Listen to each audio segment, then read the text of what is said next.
Welcome to Backroom Talk. I want to talk about body weight program design today. Very first thing to hit on and consider in the full context of this conversation is that principles don't change.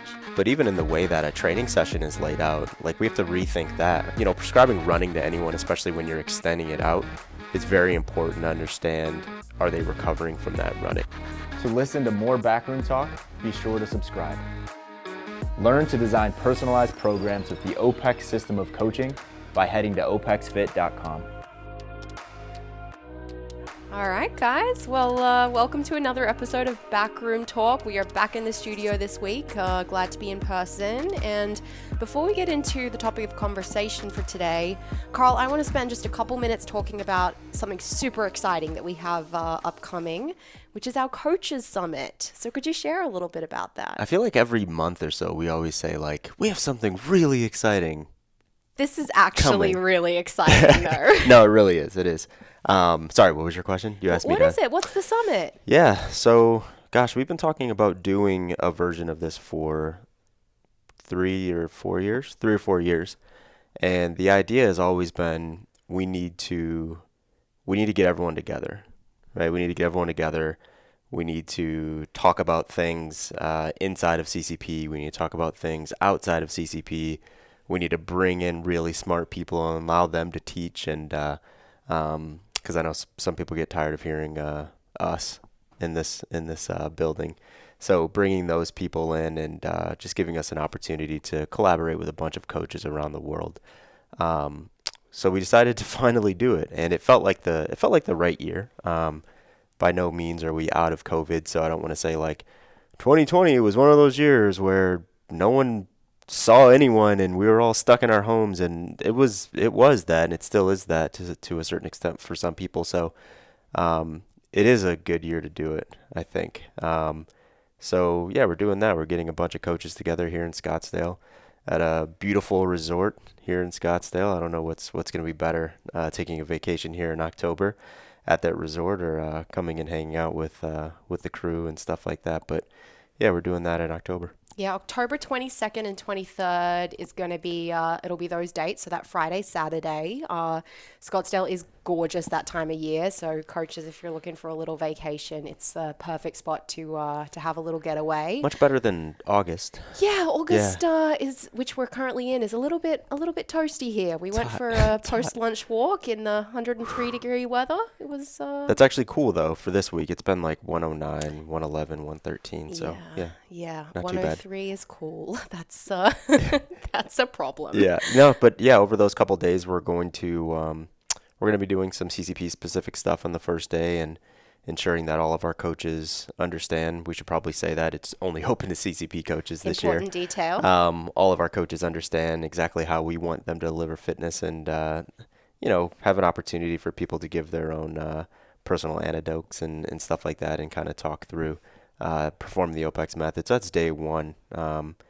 Day two will be the outside speakers. So we'll have a bunch of presenters, and we'll have some panels, and we're going to do a little short award ceremony at the end of day two. So you never know if you're a part of that if you're a CCP coach, so you better come just in case your name gets called.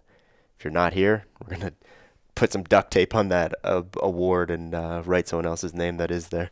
Yeah, we'll be really glad to recognize some of the amazing coaches in our community and what they're doing. And I know any time that I've come to OPEX events in the past, before I was, living here and working for the company, obviously the education is great, but the best part is just like the connection between the education, right? Being able to have lunch and chit chat with other coaches who may be experiencing similar challenges or doing something really awesome that you're going to learn from. So I think that networking ability to get to come together with a bunch of like-minded coaches is one of the greatest benefits. So I'm very excited for the summit and to get to connect in person with our community. We exist online so much with our education, so just like great to get in person.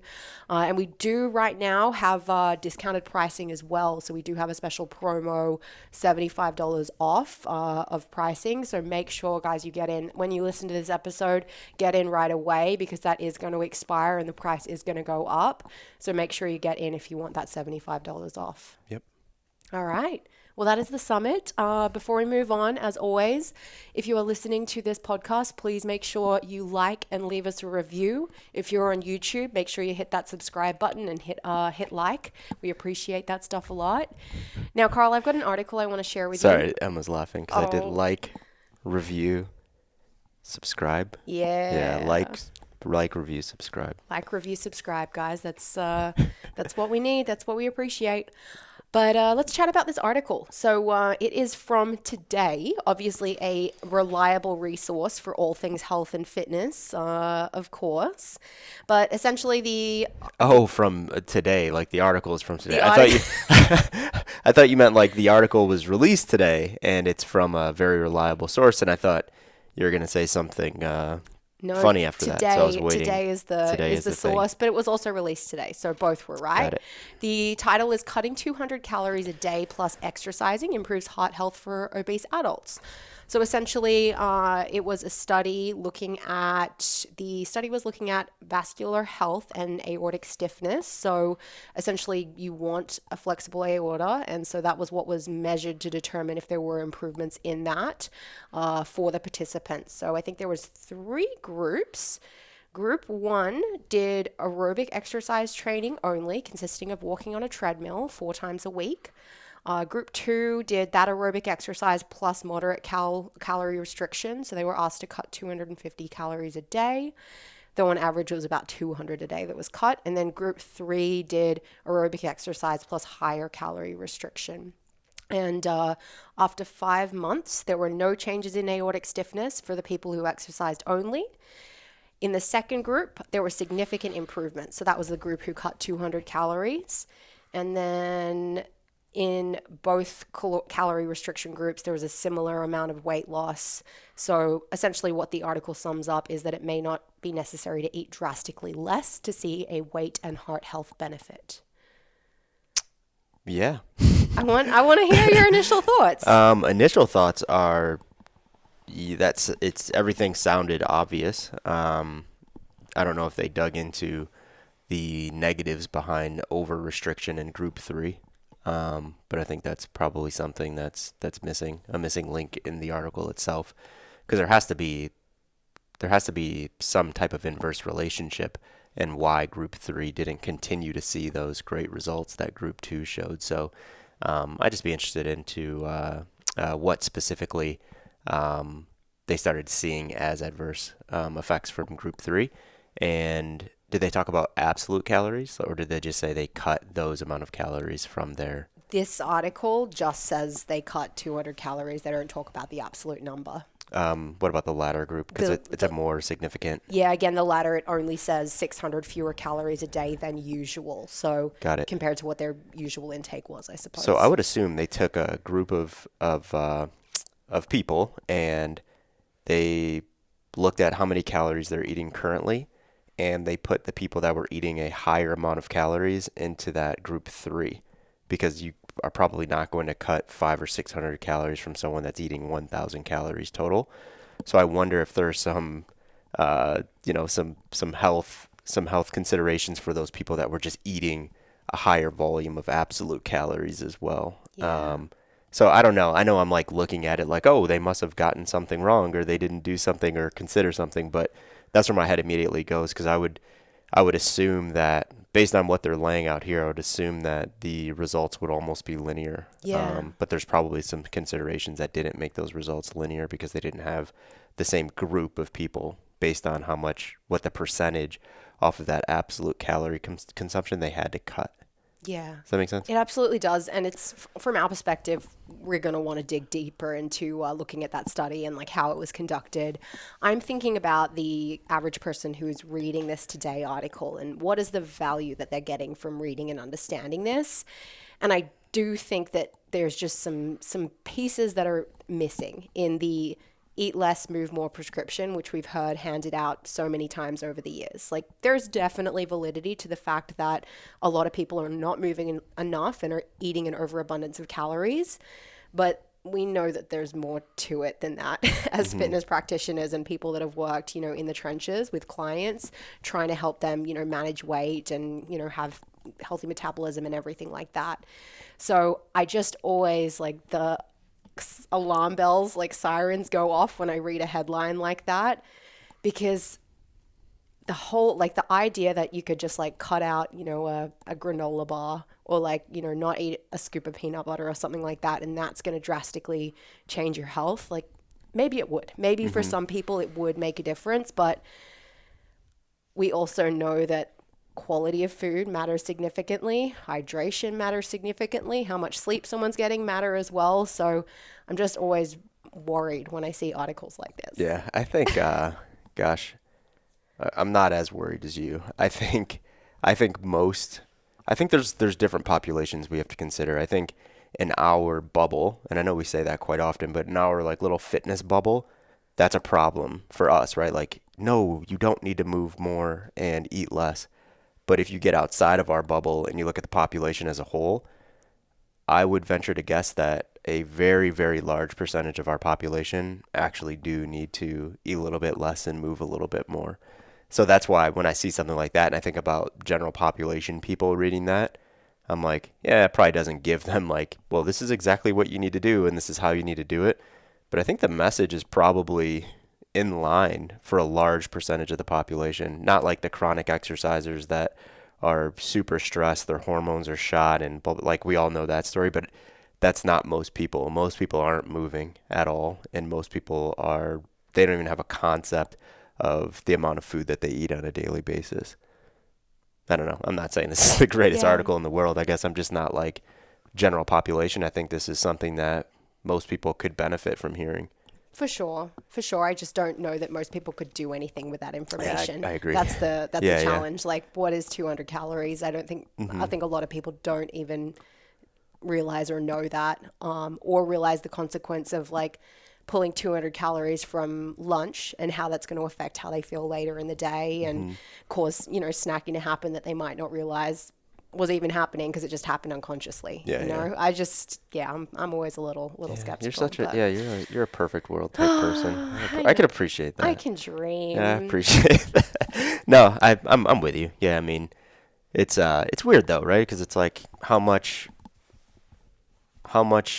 can an article hold someone's hand into like guiding them to the light and showing them the way? Because even the fact of saying like, you know, most people don't understand what 200 calories is, I think that's already a problem. It's like, okay, like if you're reading this article and you're trying to get something from it and that comes in your head, like, I don't even understand, I have no concept what 200 calories is. It's like, pull up Google, right? Look at the back of a nutrition label. I don't know. Yeah, it's a long road. I think there's a lot of shit that would have to be done to like, you know, create something that is great for everyone and, you know, a resource that everyone could go to and benefit from. But I think we could pick apart almost anything, right? Almost any article. So we could pick apart articles that we put out and be like, well, are we giving people the exact answer that they need right now? And it's like, no, we're probably just like nudging them a little bit where it's like, hey, understand the things that you should probably think about learning. And today's probably not doing that, but I think there's a place for like little nudges here and there. Well, hopefully it's a little nudge to go and hire an OPEX coach. Are they selling anything here? No, I don't think so. I don't think they're just selling clicks, anything. Right? Yeah. That's it, just clicks only. Yeah, they're trying to get clicks with the 200 fewer calories. Okay, yeah. I mean, looking at the title, it takes just 200 fewer calories a day plus exercise to improve heart health. That's true today. Thank you for that. Appreciate it. I'll always remember that. Well, let's move on from the article. I want to talk about body weight program design today. Is that okay? Can we do that? What if I said no? So long as you had a proposal of a different topic, I would be okay with it. Because you can. Do you want to do something different? No, this sounds great. Okay. I love this topic. Okay. It's a good topic. And I know you're very passionate about training with your body weight. So passionate about it. We're talking about tossing people around in judo and BJJ today. This is so I know you're inspired to talk about body weight training so you can use your body weight, your relative strength to toss another person. Or I guess it wouldn't be relative strength if you're tossing another person. use their energy against them. That's the really fun stuff. But yeah, I do some body weight training in my own fitness practice. Not a ton. Most of the stuff I'm doing in the gym is with some kind of external load. But I wanted to chat about this topic today for a couple reasons. Number one, we are seeing some gym closures and lockdowns in parts of the world. We hit on this a couple weeks ago, but there are some people back training at home, and I think even in parts of the world where where gyms are open, there are still some people training at home or working out with kind of limited equipment. We've definitely seen a real boost in interest around bodyweight program design. We get the questions a lot. People love that kind of content, so I think it's an important one to talk about. And then secondarily, one of my clients is traveling right now. She's on holiday in Turkey for a month, which is pretty cool. Where's she from? She's from here. She's from here. Her family's from Mexico, but her husband's from Turkey. So they've got a pretty cool multinational life going on. They live in the US, but yeah, spending some time there with his family, but no access to a gym for a month, just doing some body weight stuff, got some resistance bands. So I'm working within those bounds with one of my clients. So it's something that's top of mind for me. So yeah, that's the reason I want to talk about it. Yeah, I'm here. Let's do it. So I guess very first thing to hit on and consider in the full context of this conversation is that principles don't change, right? Whether someone's training at home, they're training at the gym, whether they have a barbell or a dumbbell or bands, like there are some fitness principles that guide us that will make it so that we're not just trying to throw together body weight exercises or banded exercises for the sake of doing them. We still have, proper intention and some framework to fall back on. So I think it's just an important thing to acknowledge that the principles we're talking about today would still apply for the most part, even if we're talking about exercising in a gym. Agreed. Yeah. I'm with you on that. Yeah. Well, I'm going to ask you question number one. I know I kind of bulleted this stuff out, but I'm going to ask it to you. Talk to us about the characteristics of body weight training. What is body weight training? Yeah. What is it? What is it? Yeah. I mean, how I would define body weight training is utilizing one's own body weight to gain some type of, let's just call it resistance. And usually that's coming from gravity or from their own body weight, gravity and portions of certain exercises and body weight in terms of lifting your own body weight up or pushing your body weight away from the ground.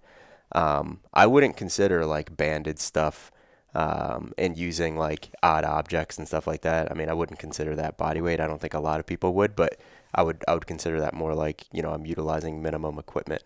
I don't know if that's what you were looking for. Just what is body weight training? Yeah, definitely. I think it's important to note we're not talking about someone who's pursuing high level calisthenics. That's not the purpose of this conversation. It's again more about that person who's training with limited or no equipment and how can we apply good fitness principles to them.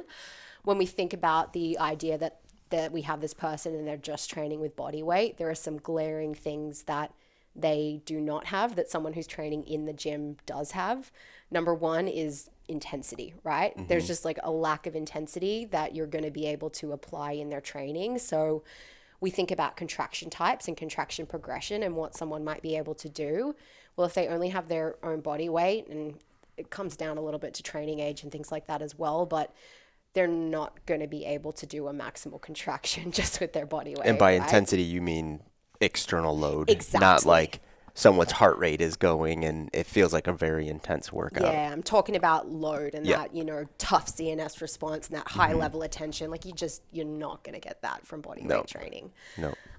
There's a lack of variety as well in body weight training because you're limited by the movements that you have access to, right? I would push back against that, depending on who it is, right? If it's someone you did mention, it depends on their experience and their training age. If you have someone that has a fairly robust training age, there's so many things that one can do with their own body weight. If you're working with someone that can't do a push-up, I'm with you. Totally different. Now you're very limited. But if you're working with someone with a decent amount of experience, there's a lot of nuanced ways to challenge that person utilizing their own body weight, whether that's, reps, whether that's higher skill body weight movements, whether that's, messing around with the speed of the contraction and stuff like that. I think there's a lot of ways to do that. And, I was in that position this was a long time ago, but, what did I spend? I probably spent about a year and a half, off and on with no access to equipment in the military. Like when I was going through like training, because it was all like, you live in this bay and there's no equipment there, and you're there with like 50 other people. And I was just there, and there was, we focused on like push-ups and sit-ups and running and stuff like that. And I was like, at that point, very, very addicted to exercise and lifting weights. And that would be me like 3 a.m, waking up, going in the corner and like trying to figure out ways to challenge myself physically before we like actually did our workout for the day, for training. But I remember getting like very, very nuanced, let's call it, and like different ways to challenge myself, because it was like, thinking about like a weekly split and doing that. Essentially, I was doing that 7 days a week, because I was like, I just can do it 7 days a week. So I'm not like sore from doing all that calisthenic work yesterday. So I was always just trying to figure out ways to challenge myself in different arenas there. So, for me personally, I learned a lot. Yeah, I went very deep down the rabbit hole of all Chris Summers stuff, the gymnastic bodies, for a while, like probably, I don't know, 5 years ago maybe. And there's an incredible like amount of progression inside of that, and pursuit of some really cool gymnastic skills that someone could go after if that's what lights them up and what they want to work on in training. So there's definitely the opportunity to have specific goals, have some variety inside of training. I guess I think more to the average beginner type client, because let's be real, a lot of the people that a lot of coaches are working with in gyms, who might be transitioning back to home, a lot of them are beginners or somewhere in that kind of beginner area. So I do kind of think to those people, and chances are they're fairly limited in movements that they're capable of doing with their own body weight. No, I'd agree with that. With a beginner and someone that doesn't have a bunch of experience, definitely. But that's where I think the non-body weight stuff comes in, where you start to like get creative and what you can use for resistance and stuff like that. Overall I agree with that.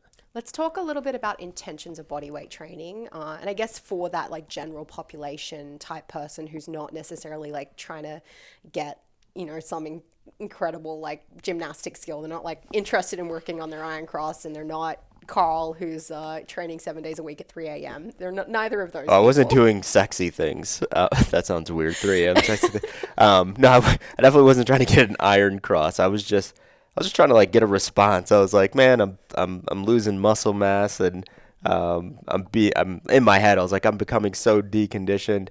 And we'll probably get into that when you get into intentions. But there's some really good stuff that comes from just utilizing one's own body weight. Yeah, I mean, I guess there's like a level of realism that has to kick in for the coach that is working with a client who is training at home, who's on vacation. Maybe they're working out, in a hotel room or something like that, just with body weight. The goal is probably not to like push max capacity in conditioning work. It's probably not to like increase maximal strength. Like there's just some stuff we can't do. Fair to say? And on the strength piece, yeah, I'd say you could push work capacity. You go and run. Yeah.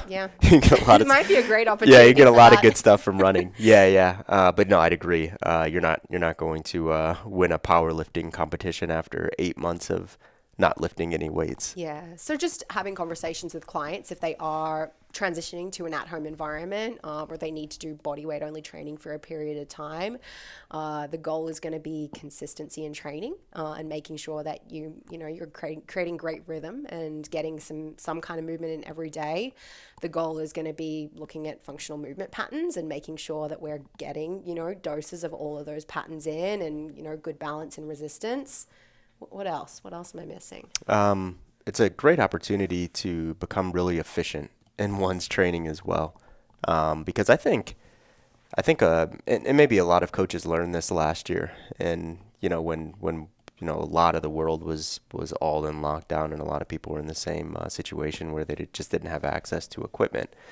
But I think coaches and clients can utilize all that stuff in the gym almost as like a crutch, right? Where it's like, well, I have this thing, so I feel like I have to do this thing over and over and over again. And it's just like, we're biased to this thing or that thing, or a client likes to use this piece of equipment, whether it's a barbell or a kettlebell or whatever it is in the gym. And that's what the coach prescribes. And sometimes a coach can have so many of those clients that are doing kind of the same things. And when you take all that stuff away, the coach is like, oh shit, what now? Right? Like they're thinking, how can I replace those resistance exercises with a substitute with using only body weight, instead of thinking what you said at the top of the conversation, like the principles don't change. Like how can I use someone's body weight to prescribe what I know to be true already? Like almost losing the concept of like, I have to have external load. So I think it challenges the coach in that way.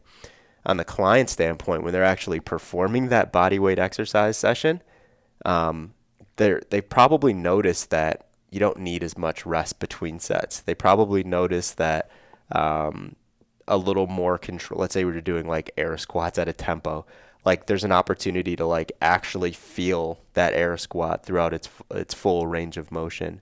And you don't need to be in the gym or in your garage or in your backyard, wherever you're doing that body weight training session. You don't need to be in there for 60, 75 minutes, because you don't need like, well, I'm going to do this and then I'm going to rest for 2 to 3 minutes and then I'm going to do that. It's usually like boom, boom, boom, boom, boom, and then I'm done, right? And you can get some really good responses out of that. But I think it can create on the client side an opportunity to become really efficient in exercise. And I think that's what a lot of people realize when they lost all that equipment. They're like, 30 minutes? I feel pretty wrecked right now. Like I got some really good work in.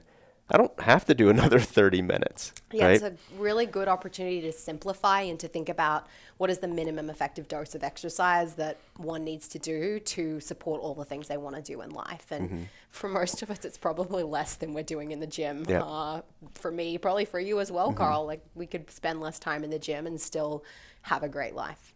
But I know we like spending time in the gym. Yeah, I don't know if I'd have a great life if I spent less time. No, I mean, that's always been...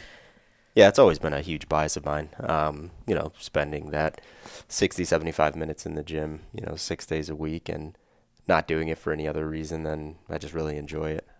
Except for today, I was feeling a little tired today in the gym, coming off of that rough last week. It's like, oh my gosh, can't catch my breath. But no, yeah, I agree with that. Yeah. Okay. Well, I think this is a nice tie-in to talk about. Let's go more into program design. So we're going to break it into patterns and pacing.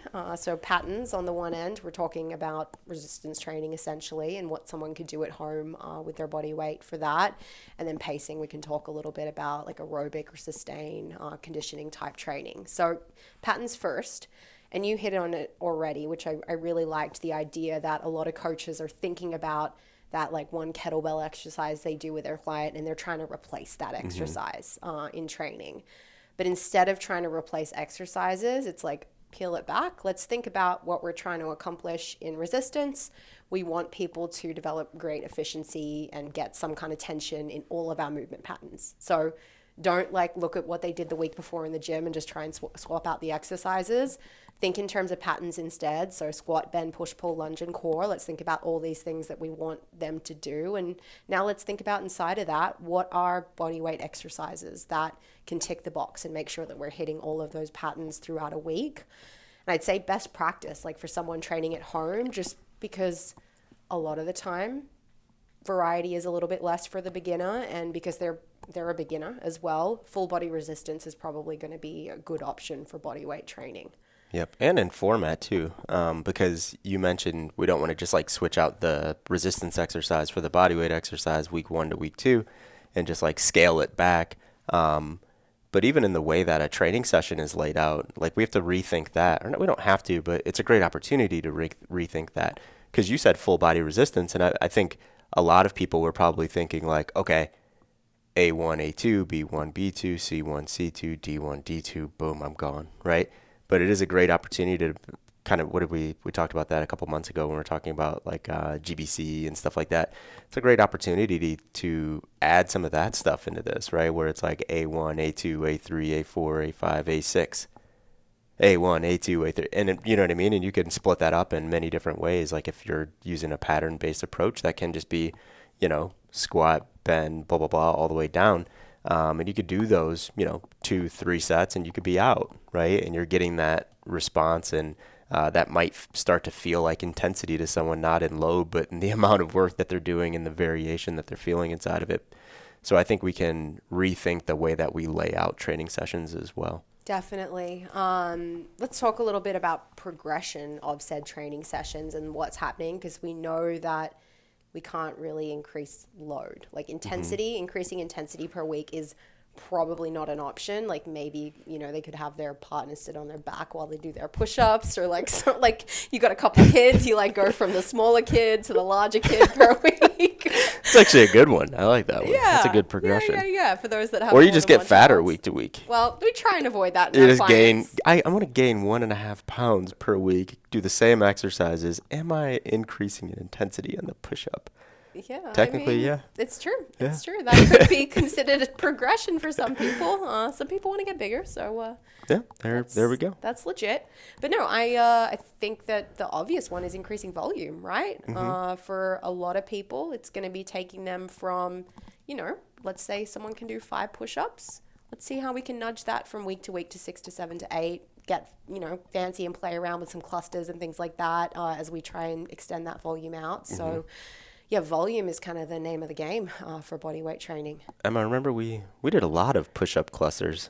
We Yeah. did. I was just thinking. Yeah, Emma had a goal of hitting a certain amount of push-ups, and yeah, we had some fun with that over a series of cycles and adding volume and that.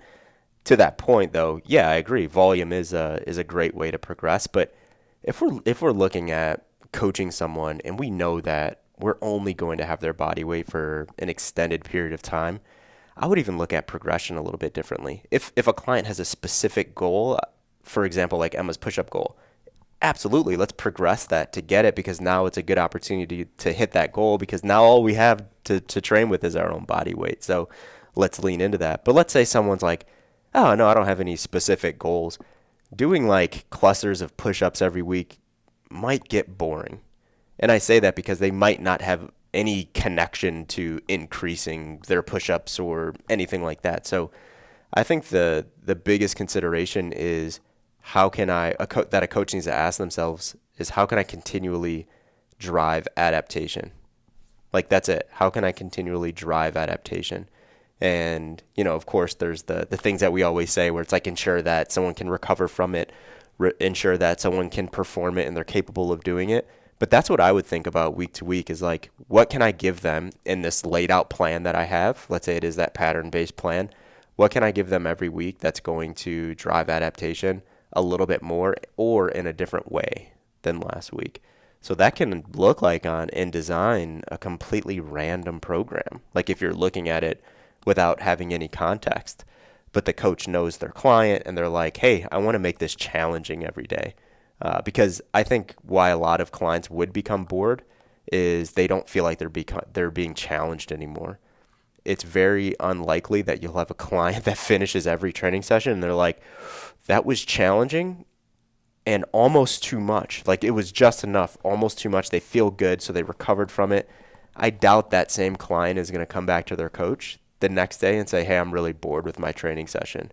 Because there's like that nice mesh of like challenge, but there's success inside of that challenge. You're not giving them things that they just can't do.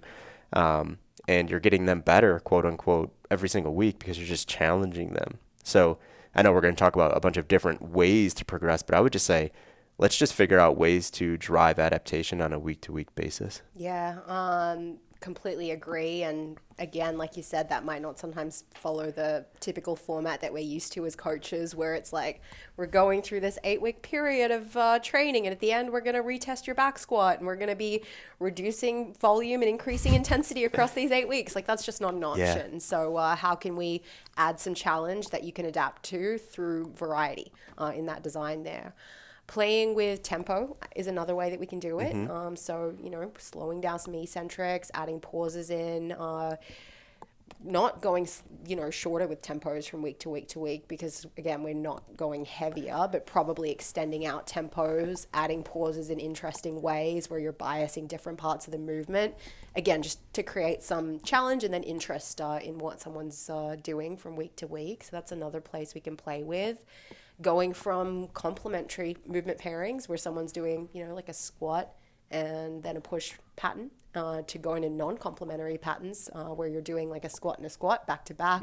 That could be another way to drive challenge and progression from week to week. What else am I missing? Yeah, I mean, it actually meshes what came to my mind that I used with a couple people last year were like almost like pseudo drop sets where it was varying tempo from like not exercise to exercise, or sorry, week to week. It was like set to set where it was like, perform, air squats at a 3-1-3-1 tempo times 8 reps, right into, as many air squats as possible in 30 seconds at a 10x1 tempo. So it was almost like that drop set mentality, but utilizing someone's body weight to do that. So that's almost a mesh of the two things that you just laid out in varying tempo and non-complementary exercises. What about for your advanced trainee? Because we've talked a fair amount about beginners, and a lot of this would apply to a beginner, intermediate. I guess it's true for advanced too, but like you think about someone who has years of training under their belt and they can do 100 push-ups and 50 pull-ups and air squats for days. Is there a way to create enough tension and like get challenged for that person through bodyweight training? Oh gosh, absolutely. Yeah, I would actually argue that advanced trainees, when we're talking about advanced trainees and people that are so used to being in the gym. So let's say like you mentioned a couple minutes ago, you utilize bodyweight training a little bit in your training program. I bet if we're like, okay, Georgia, let's put all the weights away and we're going to do a lot of volume in every pattern utilizing just your body weight, you're going to feel a little bit deconditioned when we first start doing that. You might be bench pressing 2 or 3 times a week right now, but now when it's like, okay, yeah, you can do 50 push-ups in a row, but we're going to accumulate, let's call it 200 push-ups in this one session. In the very first set, we're actually going to push you to almost your absolute limit. We're going to do like a set of 40. That's going to be really challenging to you just because you're not used to that amount of blood being in those specific muscles and recovering and doing that large amount of volume over and over and over. So an advanced trainee that is, I would break it down, is it an advanced calisthenic trainee or an advanced resistance training or weight training trainee, because those two things are actually different. Like just because you're very conditioned in the gym doesn't mean that you're very conditioned outside of the gym, or when we take away all of the load that you can lift in the gym. All of that load that I can lift in the gym. Hey man, sometimes you get after it. No, sorry, that wasn't like a hedge away from like, oh no, bodyweight training can be good for everyone. Yeah. But I think people that do have that are in the gym a lot, like you take their weights away and you tell them do a lot of bodyweight training, they're like, oh my gosh, I want the weights back so I can move a little bit slower, so it's not so hard and difficult. It's almost like, doing Murph. Yeah. Right. You get some really fit people out doing Murph and they're like, when did push-ups get so hard? And it's like, you just haven't done them in this setting in a very long time, if ever. It's just a different dose though, right? Like someone is not going to get the same response from doing a heavy 5 on the back squat as they are from doing 300 air squats. No, not at all. Yeah. So, but let's say it is someone that is advanced in calisthenics. Mm-hmm. Depends what their goal is, right? Like you said, if their goal is to, increase muscle mass, let's say, it's like that's a goal that is probably not going to be accomplished by just using their body weight because they're in advanced training and using just their body weight, right? So I think it just depends on what the hell they're trying to do. I I don't know if that's like a hedge answer, but I think it depends on what they're trying to do and what their goal is in doing that bodyweight training. Yeah, let's talk about pacing a little bit and doing conditioning work at home, because I think this stuff's a little easier and a little bit more straightforward. Most people have a pair of running shoes and can head out the door and do some volume of running. Yeah. Not everyone. Like, it may be inappropriate for some people. You definitely see issues where someone has not done a lot of running and accumulated volume, and then they decide that running is going to be the thing for them, and they lace up their shoes and they head out day after day, and all of a sudden their ankles and their knees are bugging them. So there's considerations there if someone has not already spent time running. But if someone is a good runner and has built up volume there, or they're prepared and you're prepared to work with them to slowly build that volume over time, then it seems like it's a no-brainer for body weight only training. Emma? We did this also. Emma did some running. How'd it go? How was that process? I don't know. I wish Emma had a mic right now. I think it went pretty good. We did enough running where we got to the end and she was like, I want to do some weightlifting now. Yeah. Some resistance training. Yeah. I mean, it was that, right? It was like, identifying what that recoverable volume was from the start. And, we went through a couple iterations of it, but it was iteration 1. It was like, hey, let's add a lot of volume to this. Eventually we want to be able to run 60 minutes outside in the Arizona summer heat. And then we went down and we got faster, and we did some intervals and stuff like that. But we always paid attention to the amount of volume, and there was always like questions on like, how did you feel in this? Like, what was your exertion? Could you have gone faster? Could you have not? And with prescribing running to anyone, especially when you're extending it out, it's very important to understand, are they recovering from that running? Because it's very dangerous when we start compounding a bunch of running volume on people when they're not used to it. And I think we've probably all been in that scenario where we've done it ourselves, and, we got the shin splints or the knee or the ankle, or we did it to one of our clients and that happened as well. So you bring up a good point where it's like we have to make sure that they're ready for that volume. Of course, there's other things that we can do in pacing that's not running, but running and walking and running are the things that come to my mind first, where it's like, hey, let's accumulate a lot of walking and jogging and eventually running volume. Yeah. The other thing that, someone can experiment with is some body weight, mixed modal type stuff, where they're doing a circuit of push-ups and air squats and, crawling and different like skips and hops and jumps if, clients enjoy that variety and you want to give them that, dose. But again, it's thinking about, has this person built up volume of these skills I'm giving them in isolation first? Can this person actually, do 20 push-ups for 5 sets before you give it? Yeah, that it gets tough when you take out the ability to like spin slowly on an assault bike, or pull a rower a little bit slower and kind of get your breath back. That gets to become really challenging. So I think the fun part of that mixed modal pacing with body weight only and no implements is figuring out what is that activity that person can feel like they are going on an assault bike really slowly on, and recover enough to do the push-ups and the sit-ups and whatever they're doing outside of it that feel more like contractions. For a lot of people, that's like a brisk walk, you know what I mean? Where it's like, do this amount of work, 100 meter brisk walk, bring it back, do this amount of work. So I think that can become fun as a coach, trying to figure out what that thing is for your client. For some people, it might be crawling. For me, it would not be. That would be tough. That crawling gasses me. Yeah, oh crawling's my gosh. tough. Yeah, you don't have an opportunity to breathe. No. And yeah, if you're doing like a crawl squat combo, your quads just get annihilated. It's almost doing like a squat front plank workout. Your quads are just like, oh my gosh. The whole time. Yeah. I think I could do a bent hollow for probably 20 minutes, no problem. That's a good like little breathing break for me, a bent hollow hold. But we want to be moving and pacing. Well, it's true. I guess so. Yeah. Like a gentle rock. A bent hollow rock. George is just like rocking on the ground. It's like, are you okay? It's like, yeah. This is the pacing part of this workout. Yeah, exactly. Yeah. But in and this is not just in pacing. This is in and patterns as well with clients. For coaches, it becomes challenging. It's more work when you're programming for a client, because you just said like the linear periodization model where it's like, yeah, we're going to knock a little bit of load off every week and blah, blah, blah.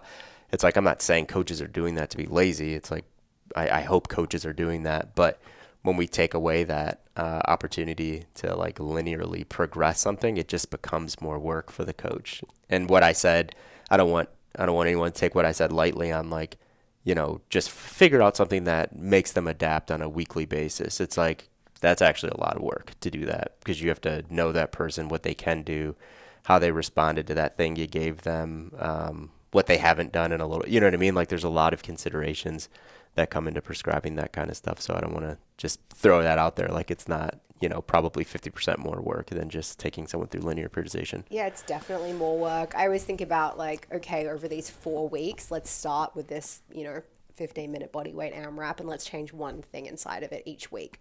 And let the person, adapt to that. But it's hard if you're just throwing, new things in every single week, or if it's, 16-minute, a minute of each exercise. Let's change one of those things per week. As a coach, like on the coach's end, that feels a little bit more manageable than trying to come up with a list of 5 new body weight exercises for this person that can only do 12 of them effectively every single week. Yeah, there's a lot of strategies you can use though. You mentioned one with just like, adding volume on or changing that exercise. So, if someone did want to, get better at, pacing patterns or like doing that mixed modal work, you could start off, low in intervals and just add a bunch of volume, not a bunch, but add a little bit of volume over a bunch of weeks until they get to that 15 or 20 minutes or 30 minutes. You can come up with different strategies and like, hey, I want you to do this set. Let's say it is like, 10 jump squats, 15 push-ups, 20-meter crawl. It's like, I want you to do this. I want you to rest 1-to-1, and I want you to do it for 10 to 15 sets. And I want you to get a little bit faster after each set. And if 11 to 12 you can't get faster, then just wrap it up right there at 11 and just let me know, right? So there's different ways. It doesn't always have to be like AMRAP this or for time this or 5 sets of this. Like you can come up with different ways to challenge people through those pacing scenarios. Definitely. Okay. Let's wrap pacing there. Ideal training split. If you have a trainee who's transitioning from the gym to home, what does a split look like? Their daily plan. Oh man, putting me on the spot. Gosh, I think for a lot of people, it's doing a little bit of everything every day. Yeah. Yeah. For a lot of people, I think it's just that. And that's because we're not driving so much volume and intensity that they can't recover from it the next day. So however many days of a week that they're training, it's like doing a little bit of everything on each one of those days is probably fine for most people, especially for someone that's doing like 3 or 4 days a week. Yeah, I think it's a great opportunity to create really good rhythm and encourage a daily movement practice. And maybe, 4 or 5 of those days are prescribed by the coach, and then 2 of the days are a 30-minute walk or bike ride or movement of choice. But yeah, I think it is a good opportunity to get people into that because they don't have a commute and they don't have other things going on if they're training at home. Yeah. Last piece, compliance. Let's just talk about how to drive compliance up for people that are transitioning to training at home without equipment. Because there's definitely, those feelings of, what's the point if I don't have weights, or, I'm in this new environment that I have to adapt to. And, we navigated this last year with clients, and a lot of coaches did and made it work. But what are some things that you would consider to make sure compliance stays high? Ooh, man, I think the first thing would be the coach has to believe whatever the hell they're telling their client. So whether that's like, we're going to reach this goal, or, we want to just move every day, or whatever that thing is, the coach has to actually believe it, and there has to be something behind it. I'm not going to lie, right? It's like, am I as excited to train for 3 months with no equipment versus having equipment? No, I wouldn't be as excited to do that, right? So, if I was working with a coach, I'd probably have a conversation with my coach and be honest with them and just let them know, like, hey, I wouldn't like that. I wouldn't enjoy it as much as if I did have access to equipment. I would hope my coach were to ask me, why? Like, what are you getting in that gym scenario that you're not getting at home? If I were to be like, it's probably just like variety and different ways to experience contractions. Now the coach has that in their brain, like, okay, I need to figure this out. I need to give them what they want, right? I need to give them some variety and different ways to experience contractions.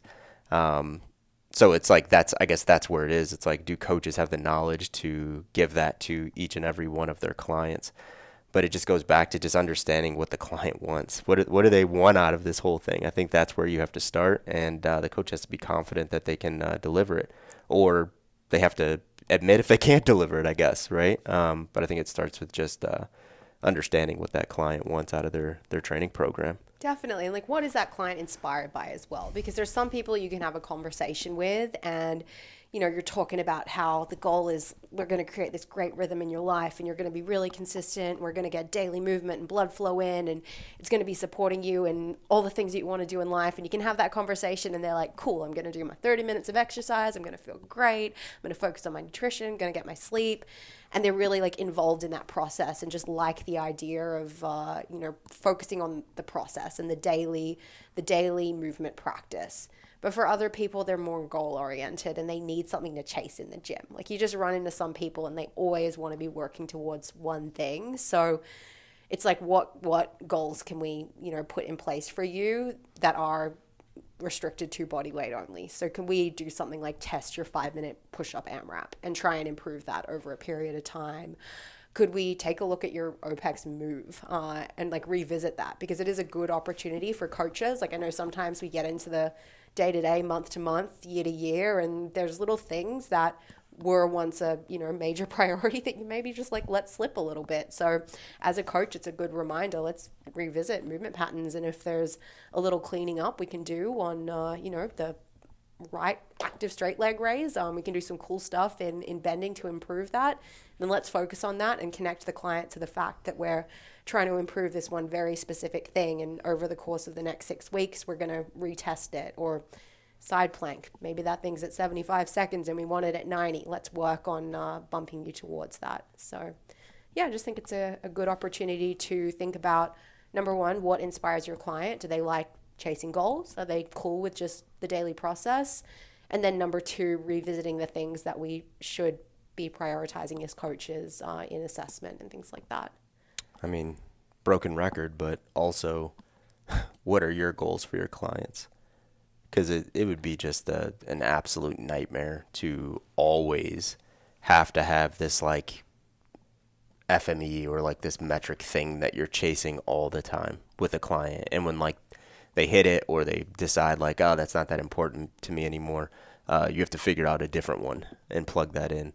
I think those are fun. I think those are good to like have those like little small victories along this coach-client relationship. But I think every coach just almost naturally has that conversation at least once a year with their clients where it's like, all right, what are we doing this for? Like, let's realign. Like, this is what I have on my side. This is where my head is. Are we still there? Right? It's like, this is probably a good opportunity to talk about that, that more big picture piece. And when a client says, well, you know, I do want to improve, you know, this or that, it's like, if that thing is so specific and you're like, yeah, we could probably do that in a couple of weeks, it's like, but what do you really want to do? So when we get there, are we done? Or is there something that we want to do after that? And that has to like vibe well with where that coach wants to take their client as well. I think that is so biased. I don't think every coach should feel, or I don't think every coach does feel that way. I do think every coach should feel that way. So I don't want to lie and say that I don't feel that way. But I think it's important that the coaches have like this thing that they're trying to move every one of their clients to, just because it just feels really good as a fitness coach, and you know, having like your all in or your purpose and what you're trying to do as a coach. I think that's really important. Definitely. Well, guys, I hope there was some good pieces inside of there that you can apply if you are training people with body weight only, or even if you're training people in the gym and you're doing some body weight training with them. Hopefully some pieces you could pick up on from today to apply to your practice. As always, leave us a review, like and subscribe. We do appreciate it. And again, if you're a CCP coach, get in on those summit tickets ASAP while you get $75 off and before they sell out, because we want to see you in person and give you a big hug. Secret sauce, I won't even charge anyone for this. 1,000 push-ups for time. That'll challenge anyone. It's a secret sauce. 1,000 push-ups. Pay me later.